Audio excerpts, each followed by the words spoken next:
Well, speaking of Team Fortress, there's a game that was characterized as being inspired by Team Fortress. Hasn't done too well according to reviews and some early metrics. Ed, why don't you tell us a little bit about that? Speaking of broken lobby systems, Yeah.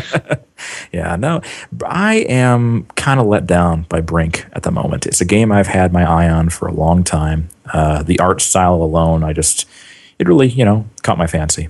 But the biggest problem with the game that I've encountered so far, and I have not even played it online yet, so everyone feel free to yell at me now or send me hate mail. I have not played it online, so I don't know how much fun it is to play online. But just in terms of its basic control scheme, please keep your platforming out of my first-person shooters. Only one game has ever done this right. That was Mirror's Edge. And it did it right because it had one of the most forgiving control schemes ever designed. And it also had every piece of the environment was color-coded, so you knew what you could jump on, what you couldn't, what you were supposed to avoid. Without feedback like that in Brink and without some forgiveness on the part of user input, navigating these environments is a mess. When I'm playing a first-person shooter, I don't want to be struggling for 30 seconds with clambering over a waist-high fence because I don't know the right part of the fence to jump over. It's funny, the artificial restraints of video games. One thing I think that games like Half-Life 2 break and result in a lot of surprise from gamers because they're used to environments being mostly non-interactive. And so when developers get clever and start implementing partial interactivity, it very much stymies use, I think, because players don't know what to do with it. And in this case, like you're saying, only parts of the environment can be used for the mechanics that the developers intended. So it's hit or miss. Yeah, and there were definitely things that could have been done to give the user more environmental cues with regards to what they were able to interact with in the environment, what objects were easy to clamber over. Kind of coax me a little bit, showing me what paths I should follow through the environment. Because right now in these single-player challenges I've been playing, it's a mess. It's a shame, too, because the art style, I guess, everyone's been seeing for months, if not over a year. The art style is fantastic. Weapon feedback is great. The weapons are a pleasure to shoot. Perhaps not as fun as, say, Modern Warfare or a game of that nature, but still very, very good weapon feedback. A great assortment of weapons in the arsenal, but yeah, it's just sort of a letdown. And I had my doubts about it in the last month or so when you began to see how similar this game really was to all the other team-based shooters that have come out in recent years. It really is just a repainted Team Fortress, minus that franchise's polish and with the addition of horrendous parkour elements. So, yeah, James, have you tried Brink yet, or do you know of anybody? And has anybody on your friends list been talking about it? Or I've been hearing a lot through gaming podcasts because I listen to a countless number of them, and a lot of people keep coming back to the problem with bots. How are you finding the AI in the single player? Moronic. Absolutely moronic. They just run straight at you. I don't really sense much AI at all. But once again, I'm not sure if bots will make an appearance in multiplayer matches or not. I mean, can you fill slots in a lobby with bots? Once again, guys, haven't played online yet. Sorry, world. But that could be a big problem. I'm kind of likening it to if you were able to play Time Splitters online, which back in the day you weren't. Mike, you've played Time Splitters. Everyone knows the bots were drones. They came directly but they at were you. so much fun. Oh, so much fun to kill over and over again. The monkey's on fire. Yeah. Oh my gosh. Just to clue our listeners in here, in Time Splitters, you could activate, I think, up to 30 bots or something. It was ridiculous. You could have about 5 teams of 5 or 6 players and or bots. I mean, you'd be limited, I think, four players.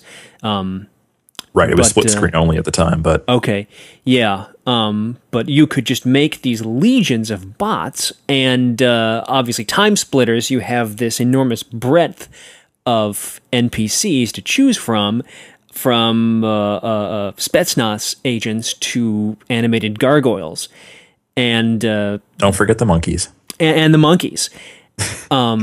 There was this one level in particular called Chinese. It was set in a Chinese restaurant, and in the kitchen, there were about 7 doors that led to every other part of the complex. So inevitably, every single team would converge on the kitchen, and mayhem would break loose. Additionally, you could introduce weapons that would inflict fire damage and incinerate people. But of course, before they burned to death, they would run around flailing while engulfed in an inferno. And I will never forget this gargoyle running around, I think killing a bot teammate, running into the kitchen, and then about 2 seconds later, running out on fire. Dead? Of course he's dead. He's freaking on fire. But anyway, it was just an enormously successful combination of concepts. Yeah, and in general, I don't think I've ever played a game in which I've marveled at the intelligence of bot characters or bot teammates. They can definitely fill a role. Especially like in defense game types, capture the flag game types. If these bots are smart enough to simply hold a location, great. But I'm sure there are problems aplenty with the implementation of bots in Brink, because the little bit I've seen so far, they're just mindless hunter killers. Oh, you're over there. Okay, I'm going to keep following the same exact path to you every time, and just shooting at, or in most cases, around you. Yeah. While we're on the general subject, I'll say that for whatever reason, Halo Combat Evolved's AI, it wasn't necessarily ingenious or clever. It was just effective.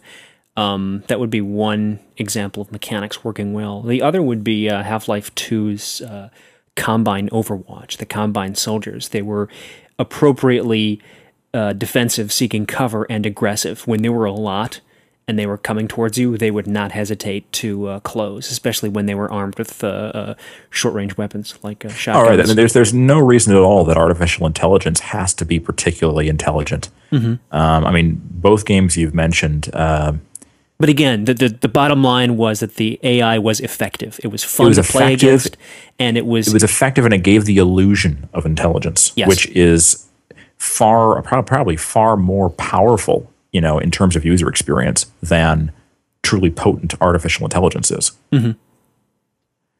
But yes, all those elements seem to be lacking in Brink.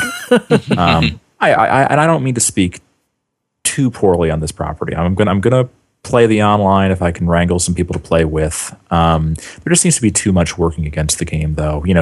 These broken parkour elements, bad bot interaction, like James referenced, and apparently the lobby system is practically non-existent. In order to play a game with friends, you have to enter a game and then invite your friends. So there's no persistent lobby system at all.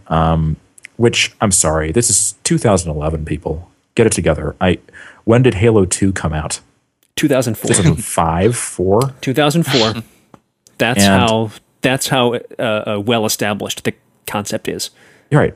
So 7 years ago, Bungie got it right. There's no reason why people should still be getting it wrong. Give me a lobby system. Let me create games which will include my friends, and let's just go at it. There's no reason why that shouldn't be done in every game. Somehow I was able to forgive it in Team Fortress when it was with the orange box, but I don't think we Come really on. played a lot of Team Fortress Online. No, probably mostly because of the broken lobby system, Yeah. right? We had fun, but it was not the kind of thing where with say Modern Warfare 2 or even Halo Reach, modern games with superb virtual couch lobby systems, you just sit down and you're playing for hours. Yeah.